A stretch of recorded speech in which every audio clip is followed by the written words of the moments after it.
Assalamualaikum warahmatullahi wabarakatuh. Selamat pagi semuanya. Pagi, Bu. Wah, semangat sekali ya hari ini. Ya, Bu. Bagaimana kabarnya? Luar biasa. Baik. Alhamdulillah ya. Jadi semangat untuk mengikuti pelajaran hari ini. Baiklah, sebelum memulai pelajaran kita pada pagi hari ini, marilah kita berdoa menurut agama dan kepercayaan kita masing-masing. Berdoa dimulai. Berdoa selesai. Ya, sebelum kita memulai pelajaran, Ibu mau tanya, apakah ada yang tidak hadir hari ini? Ada, Bu. Alasannya kenapa? Sakit, Bu. Tidak ada kuota, Bu. Ya, ada yang tidak ada kuota ya. Ya, mungkin nanti bisa menyusul kayak gitu ya. Baiklah, tanpa panjang lebar lagi, kita akan memulai pelajaran kita pada hari ini. Ada yang tahu nggak materi kita pada hari ini apa?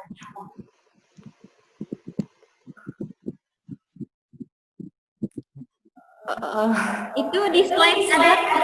Oh iya, Bu, sistem pernapasan. Iya, untuk sistem pernapasan itu sudah minggu kemarin ya kita sistem pernapasan dan mekanismenya. Untuk sekarang kita memasuki pokok bahasan tentang gangguan pada sistem pernapasan dan upaya menjaga kesehatan sistem pernapasan.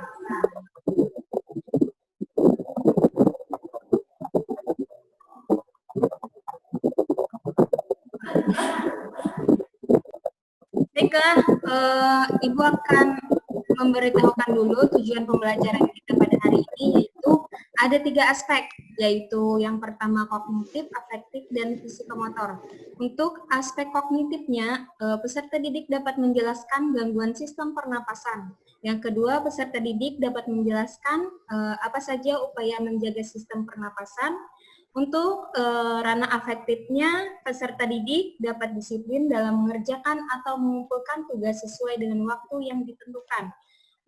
Yang kedua, peserta didik dapat aktif dalam kerja kelompok. Yang ketiga, peserta didik dapat jujur dalam membuat laporan berdasarkan data atau informasi apa adanya.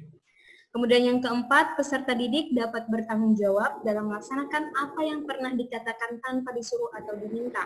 Selanjutnya untuk aspek psikomotor ada yang pertama itu melalui diskusi kelompok peserta didik dapat menganalisis gambar yang disajikan mengenai gangguan dan upaya menjaga sistem pernapasan.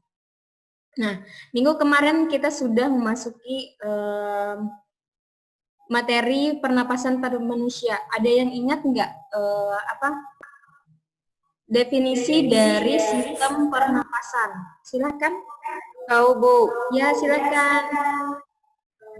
Pernapasan adalah proses masuknya oksigen dan mengeluarkan karbon dioksida melalui alat-alat pernapasan. Ya, terima kasih kepada Dahlia ya yang sudah menjawab tentang definisi sistem pernapasan. Jadi sistem pernapasan pada manusia adalah sistem yang menghirup oksigen dari udara serta mengeluarkan karbon dioksida. Jadi yang kita hirup itu adalah oksigen berupa O2 dan yang kita keluarkan adalah karbon dioksida atau CO2 ya. Kemudian udara itu masuk ke dalam tubuh kita melalui saluran pernapasan. Masih ingatkah kalian apa saja sistem dari pernapasan, saluran-saluran pernapasan yang ada pada manusia? Hidung. Ya, apalagi? Faring. Ya. Esofagus. Ya. Trakea dulu. Trakea. Bronkus, bronkiolus. Trakea, bronkus, bronkiolus. Ya, benar sekali ya. Jadi kalian masih ingat ya materi kita minggu lalu. Jadi kalian sudah siap-siap kayak gitu. Ingat, Bu. Sudah belajar, iya. Baiklah, Ibu mau tanya, apabila sistem pernapasan kita ini mengalami kerusakan, apa yang terjadi dalam sistem pernapasan kita? Terjadi gangguan pernapasan. Ya, benar sekali ya. Susah bernapas. Apabila sistem pernapasan kita mengalami suatu kerusakan, maka sistem pernapasan kita akan mengalami yang namanya gangguan atau kelainannya. Jadi materi kita pada hari ini yaitu gangguan pada sistem pernapasan. Oke, lanjut.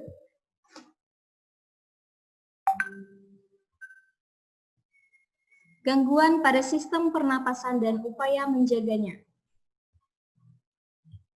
Silahkan untuk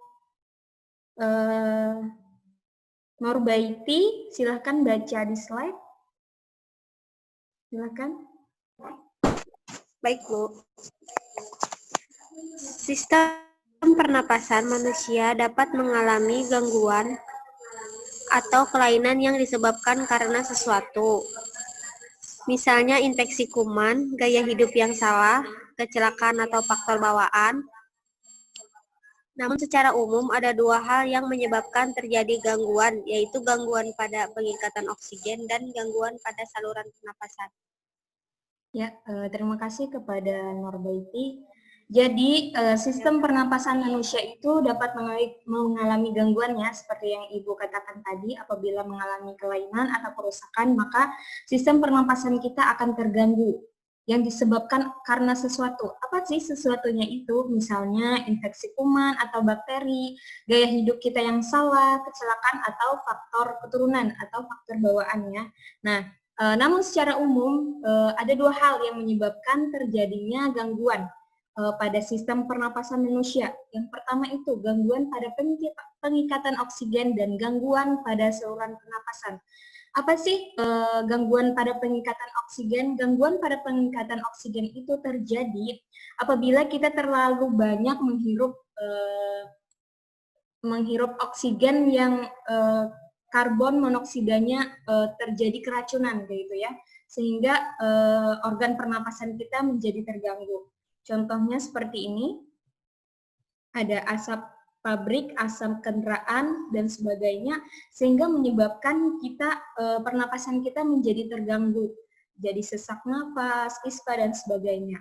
Nah, kemudian untuk gangguan pada saluran pernapasan ini apabila saluran pernapasan kita menjadi terhimpit atau terhambat, misalnya ketika kita tenggelam ya, jadi kita tidak bisa bernapas di dalam air.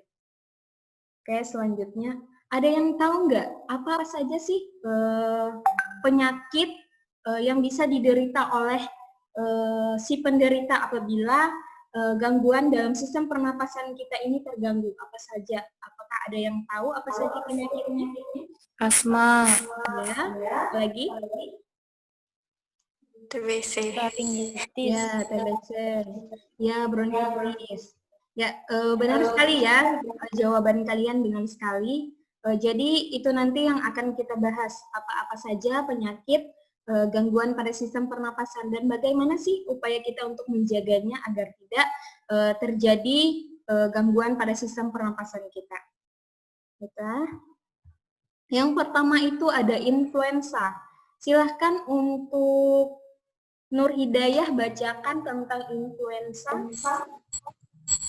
Flu atau influenza adalah infeksi virus yang menyerang hidung, tenggorokan, dan paru-paru. Seseorang dapat tertular flu jika tidak sengaja menghirup percikan air liur di udara yang dikeluarkan penderita ketika bersin atau batuk.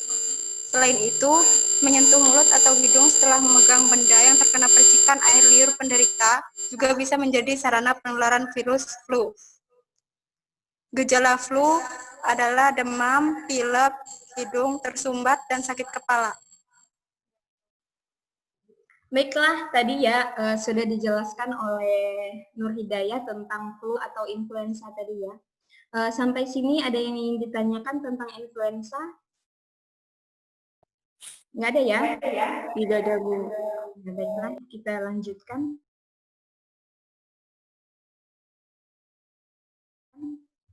Yang kedua ini ada faringitis. Silahkan kepada Dahlia untuk membacakan. Faringitis adalah suatu penyakit peradangan yang menyerang tenggorokan atau faring. Kadang juga disebut sebagai radang tenggorokan. Radang ini bisa disebabkan oleh virus atau kuman pada saat daya tahan tubuh lemah.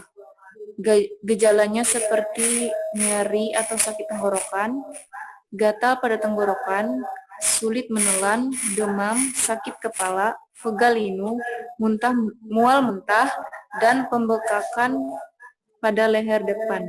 Ya, terima kasih kepada Dahlia yang sudah mengajarkan kepada kita.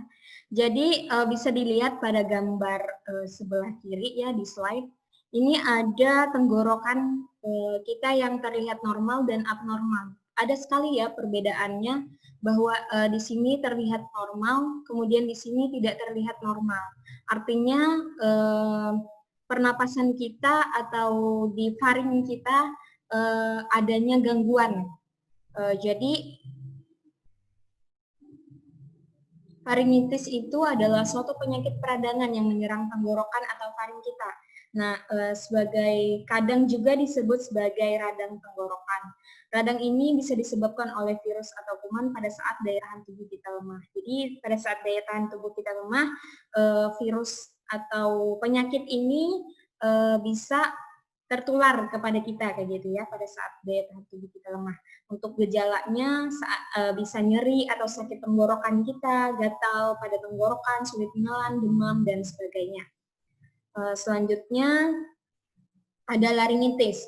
Nah, laringitis ini adalah gangguan pernapasan yang menyerang laring atau pita suara. Peradangan yang terjadi biasanya disebabkan oleh penggunaan pita suara yang berlebihan, iritasi atau infeksi pada laring.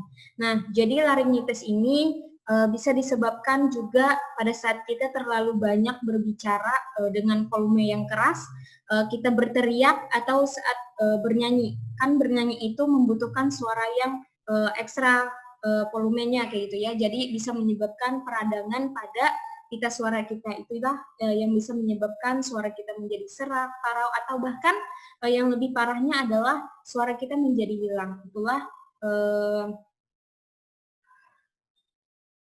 gejala dari laringitis, penyakit laringitis ya. Kemudian asma. Untuk saudari Dahlia bisa dibacakan untuk asma?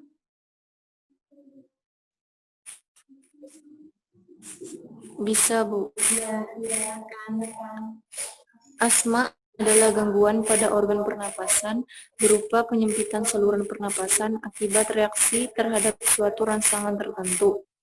Hal-hal yang dapat memicu timbulnya serangan asma diantaranya seperti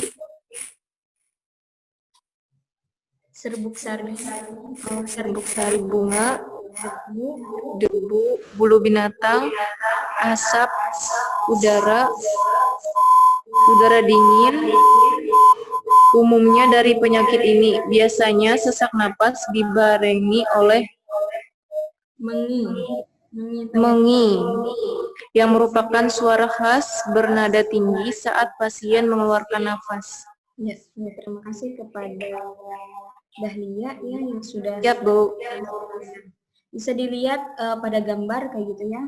Di sini ada organ pernapasan kita terganggu sehingga penyempitan saluran dalam pernapasan kita itu terjadi akibat reaksi terhadap suatu rangsangan tertentu sehingga menyebabkan kita sesak napas. Itulah gejala dari asma. Hal-hal yang dapat memicu kambuhnya asma atau timbulnya asma itu adalah saat terjadinya alergi terhadap serbuk sari, debu, bulu binatang, asap udara yang dingin dan sebagainya. Dan juga untuk asma ini dibarengi dengan nafas yang khas ya, yang bernada tinggi, yang biasanya itu pada saat sesak napas itu suara atau mengi tadi ya, wheezing tadi ya, itu suara khas dari orang penderita asma. Kemudian selanjutnya ada bronkitis. Nah, bronkitis ini adalah suatu peradangan pada bronkus atau saluran udara ke paru-paru. Serangan bronkitis berulang bisa terjadi pada perokok dan penderita penyakit paru-paru dan saluran pernapasan. Jadi bronkitis ini bisa terjadi pada orang yang perokok aktif ya. Dan juga tidak menutup kemungkinan juga untuk perokok pasif gitu ya. Untuk penderita bronkitis bisa dilihat pada slide gambar sebelah kiri. Ini bronkus kita yang terlihat normal, tidak ada terjadi apa-apa, penyumbatan dan sebagainya. Dan coba bandingkan dengan bronkus kita yang sebelah kanan. Ada terjadi penyumbatan di dalam lubang ini ya, bisa dilihat itu apabila organ saluran pernapasan kita terganggu ya. Jadi untuk gejala bronkitis ini adalah batuk yang dapat disertai sesak napas dan sakit tenggorokan. Nah, pada kasus yang parah, batuk dapat menyebabkan nyeri dada, bahkan penurunan kesadaran. Bronkitis disebabkan oleh infeksi virus dan lebih rentan menyerang perokok dan orang dengan sistem kekebalan tubuh yang lemah. Baiklah, sampai di sini ada yang ingin ditanyakan? Tidak ada, Bu. Cukup. Berarti paham ya? Kita lanjutkan untuk tuberkulosis. Silakan kepada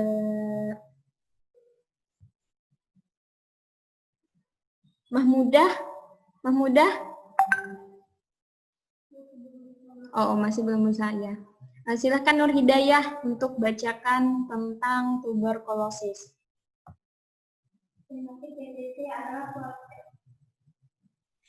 Penyakit TBC adalah suatu penyakit infeksi yang disebabkan oleh bakteri Mycobacterium tuberculosa. Tanda dan gejala TB paru. Bentuk lebih dari 2 minggu, berat badan menurun, bentuk berdahak dan disertai batuk berdahak dan disertai dengan darah, berkeringat pada malam hari, demam lama dan berulang, lemah, sakit pada dada atau nyeri, dan sesak napas. Terima kasih kepada Nur Hidayah ya. Jadi penyakit TBC yang sering kita kenal yaitu tuberkulosis ini disebabkan oleh infeksi bakteri Mycobacterium tuberculosa. Kalian tahu ya, dan kalian juga mungkin pernah melihat penderita TBC. Pernah nggak? Ya, jadi penderita TBC itu berat badannya semakin kurus ya, semakin hari semakin kurus, kemudian batuk, sering batuk yang lebih dari 2 minggu, bahkan lebih ya. Kemudian batuk berdahak disertai dengan darah. Itu yang paling parahnya, berkeringat pada malam hari, demam yang lama, lemah, sakit pada dada atau nyeri, sesak napas. Itu ya untuk gejala tuberkulosis. Untuk TBC ini juga bisa disebabkan oleh penyakit keturunan ya. Selanjutnya ada emfisema. Bisa dilihat di slide, ini ada alveolus kita yang terlihat normal dan abnormal. Apa sih yang membedakan kedua gambar tersebut? Ada yang tahu? Silahkan.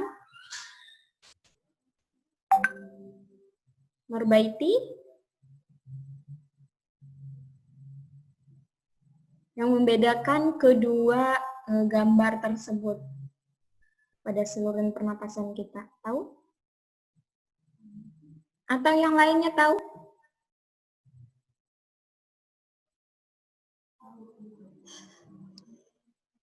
Emfisema. Tahu ya? Yang satunya terlihat terjadi pembengkakan, Bu. Betul sekali ya. Jadi matanya Nur Hidayah ini agak jeli. Ya, jadi perbedaan dari kedua alveolus ini adalah terjadinya pembengkakan. Ini yang alveolus kita yang terlihat abnormal. Sedangkan untuk normalnya, coba lihat alveolusnya terlihat normal seperti itu, tidak ada pembengkakan dan sebagainya. Sedangkan di sini dari warnanya saja kita bisa melihat bahwa ini abnormal dan juga pembengkakan terlalu besar ya, terlalu besar pada saluran pernapasan kita. Nah, emfisema ini disebabkan karena hilangnya elastisitas alveolus. Jadi elastisitas alveolus itu hilang, maka terjadinya penyakit emfisema. Penyebab utamanya ini adalah paparan zat di udara yang mengiritasi paru-paru dalam jangka waktu yang panjang. Misalnya paparan asap rokok ya, polusi udara, asap atau debu yang berbahan kimia. Jadi terlalu banyak kita menghirup udara-udara yang terkontaminasi, maka saluran dalam pernapasan kita akan terganggu. Apa saja sih gejalanya? Napas kita menjadi pendek, batuk, cepat lelah, penurunan berat badan, jantung kita selalu berdebar, bahkan bibir dan kuku menjadi biru, kemudian bisa juga menyebabkan depresi. Selanjutnya pneumonia. Silahkan kepada Norbaiti untuk membacakan kepada kita.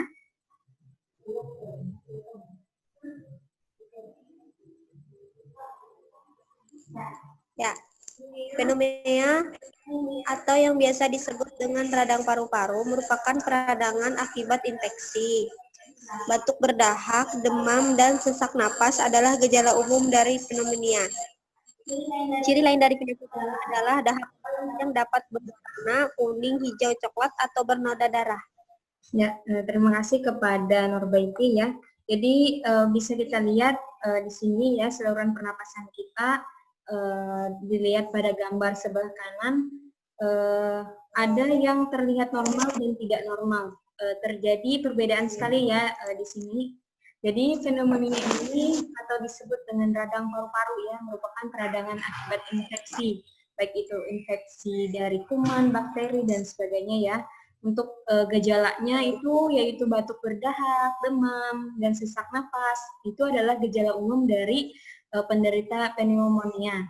Untuk ciri lainnya adalah dahak kita kental yang dapat berwarna baik itu kuning, hijau, coklat, atau bernoda darah. Untuk yang bernoda darah ini adalah penyakit pneumonia yang sudah memasuki akut ya. Selanjutnya kanker paru-paru. Untuk kanker paru-paru ini bisa kita lihat pada gambar di sini ya. Terjadi perbedaan sekali paru-paru yang terlihat normal dan tidak normal. Ada nggak yang mau kasih contoh? Mengapa sih paru-paru ini terlihat tidak normal? Ini disebabkan oleh apa? Silakan kepada yang bisa menjawabnya. Atau Dahlia bisa menjawab?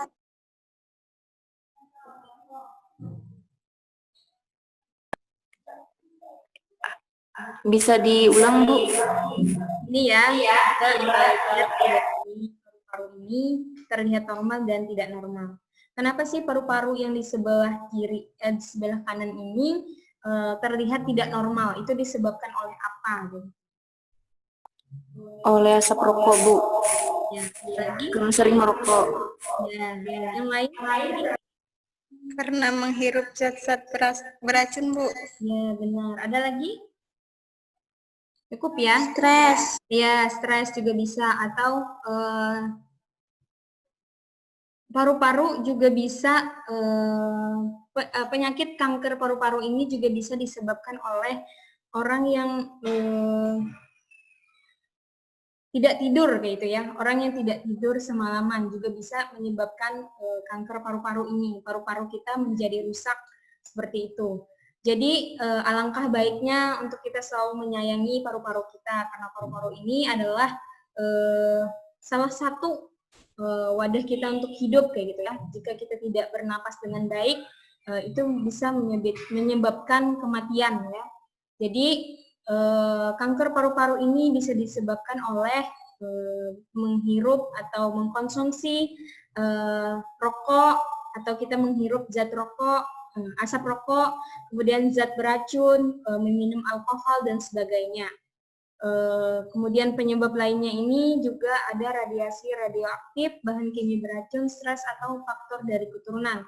Untuk gejala dari kanker paru-paru ini bisa menyebabkan batuk kronis, batuk darah, penurunan berat badan yang secara drastis, nyeri dada dan tulang, serta sesak nafas.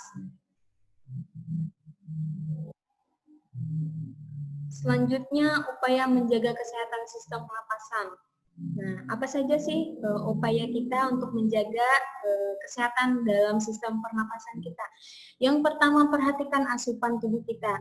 Perhatikan zat makanan atau makanan-makanan yang masuk ke dalam tubuh kita, apakah itu memiliki zat yang baik kayak gitu ya untuk dalam tubuh kita atau tidak.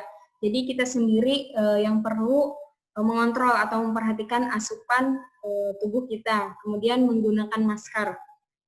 Apalagi ya sekarang ini kita memasuki pandemi ya, yang seperti Ibu bilang tadi. Jadi apabila kita ingin bepergian, keluar rumah, selalu menggunakan masker agar tidak terjadi terjangkit virus corona ya. Kemudian selalu mencuci tangan kita, baik saat kita memegang benda-benda yang resikonya mungkin terkontaminasi. Nah, selalu mencuci tangan yang rutin, gitu ya, ikuti langkah-langkah mencuci tangan yang baik dan benar. Kemudian rajin membersihkan rumah. Nah, rajin membersihkan rumah ini adalah salah satu upaya kita juga untuk menjaga kesehatan dalam sistem pernapasan kita. Kemudian hindari mengkonsumsi rokok dan alkohol. Kemudian olahraga yang rutin dan teratur. Jadi perlu sekali ya untuk olahraga rutin dan teratur. Nah, sampai di sini ada yang ingin ditanyakan? Atau Tidak ada, Bu. Tidak ada ya? Tidak ada, Bu. Jadi jelas semua ya. Nah, baiklah selanjutnya kita memasuki diskusi kelompok. Silahkan kepada anak murid semuanya untuk bisa mendiskusikan kelompok mungkin 2 orang ya. Di sini bisa dilihat untuk tujuannya, kemudian perhatikan kedua gambar ini ya. Berikan contoh dan jelaskan penyakit yang dapat terjadi yang disebabkan oleh gambar tersebut. Gambar A dan gambar B. Kemudian jelaskan apa saja upaya yang dapat dilakukan untuk mengatasi penyakit tersebut. Mungkin Ibu kasih waktu 3-5 menit ya, langsung dengan jawabannya. Terima kasih. Silakan.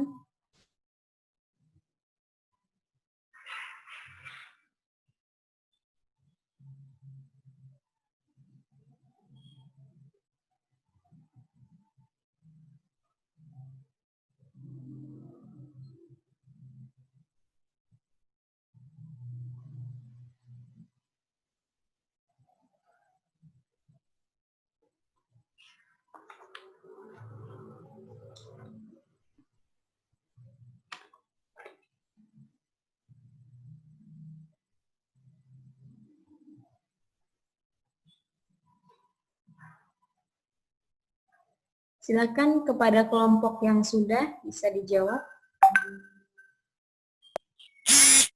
Saya, Bu. Ya, silakan.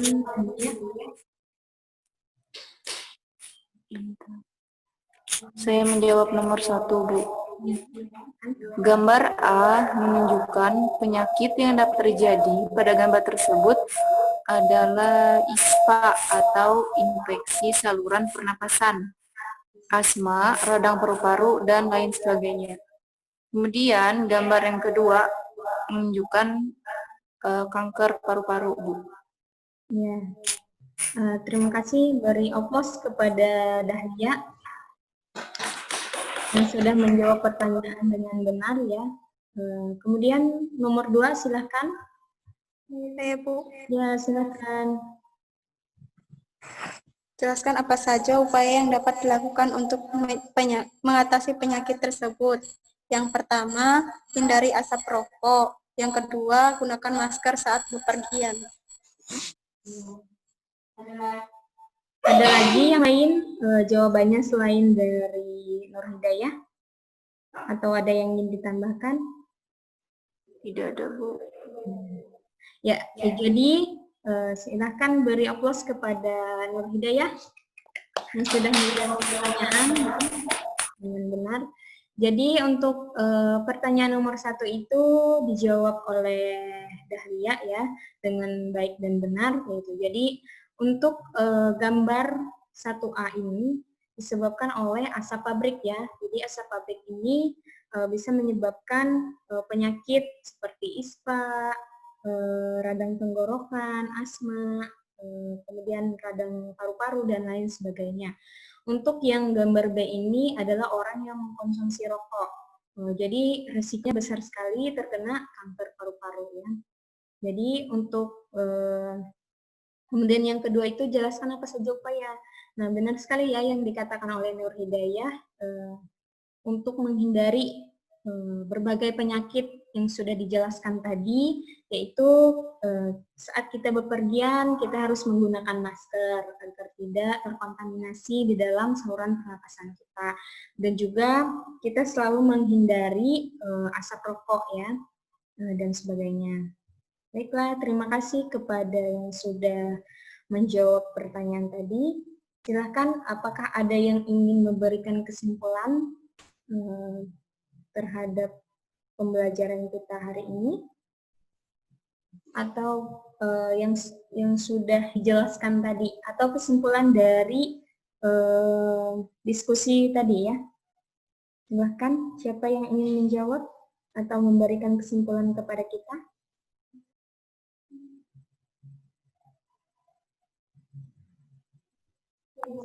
Ya, silakan Norbaiti. Untuk kesimpulan kita pada hari ini, sistem pernapasan manusia dapat mengalami gangguan atau kelainan yang disebabkan karena sesuatu, misalnya infeksi kuman, gaya hidup yang salah, kecelakaan, atau faktor bawaan. Berbagai penyakit pernapasan seperti TBC, influenza, bronkitis, kanker paru-paru, pneumonia, emfisema, dan asma. Upaya menjaga kesehatan sistem pernapasan itu dengan cara memperhatikan asupan tubuh, menggunakan masker, rajin membersihkan rumah, hindari mengkonsumsi alkohol dan rokok, dan olahraga rutin dan teratur.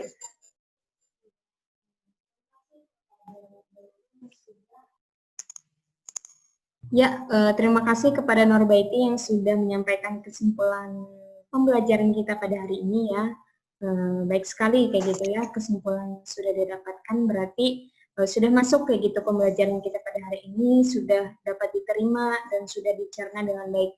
Jadi untuk kesimpulan pembelajaran kita pada hari ini, sistem pernapasan kita ini dapat mengalami gangguan ya atau kelainan disebabkan oleh sesuatu itu misalnya terjadinya infeksi virus, kuman atau bakteri, kemudian gaya hidup yang salah, atau faktor bawaan juga. Nah, berbagai macam penyakit yang dapat diderita saat saluran pernapasan kita menjadi terganggu itu yaitu bisa mengalami TBC, influenza, bronkitis, kanker paru-paru, asma, dan lain sebagainya ya. Dan juga apa saja upaya kita menjaga kesehatan sistem pernapasan kita agar tidak terganggu. Misalnya dengan rutin mencuci tangan kayak gitu saat kita bepergian atau menyentuh benda-benda yang mungkin risiko terkontaminasinya tinggi. Kemudian pada saat bepergian selalu sering gunakan masker ya. Kemudian hindari mengkonsumsi alkohol dan juga menghindari untuk menghirup asap rokok dan asap udara yang tercemar. Kemudian selalu rutin berolahraga dan sebagainya ya. Nah, selanjutnya kita memasuki soal evaluasi. Sebelum kita mengakhiri ini, Ibu akan memberikan kalian soal evaluasi, bisa dilihat pada slide, silahkan kalian screenshot atau kalian foto. Nanti untuk jawabannya bisa kalian kirimkan ke WA Ibu ya. Untuk jawabannya, Ibu tunggu sampai jam 4 sore nanti. Siap, Bu. Silahkan, sudah dipoto? Sebentar, Bu. Ya. Udah? Udah, Bu. Ya, terima kasih kepada yang sudah meluangkan waktunya dan juga memperhatikan penjelasan yang sudah Ibu berikan. Semoga pembelajaran pada hari ini dapat bermanfaat, dapat bermakna kepada kalian, dan juga selalu menjaga, jangan lupa selalu menjaga kesehatan gitu ya. Apalagi sekarang kita memasuki yang namanya masa pandemi ya, selalu rutin menjaga kesehatan agar daya tahan tubuh kita selalu kuat gitu ya, selalu fit dalam melaksanakan aktivitas dan sebagainya. Dan jangan lupa juga untuk belajar materi kita selanjutnya agar nanti pembelajarannya lebih baik lagi. Kemudian terima kasih kepada anak-anak ya. Sekali lagi, baiklah sebelum kita menutup pembelajaran pada hari ini, marilah kita berdoa menurut agama dan kepercayaan kita masing-masing. Berdoa dimulai. Berdoa selesai. Ibu ucapkan sekali lagi terima kasih. Selamat pagi. Wassalamualaikum warahmatullahi wabarakatuh. Waalaikumsalam.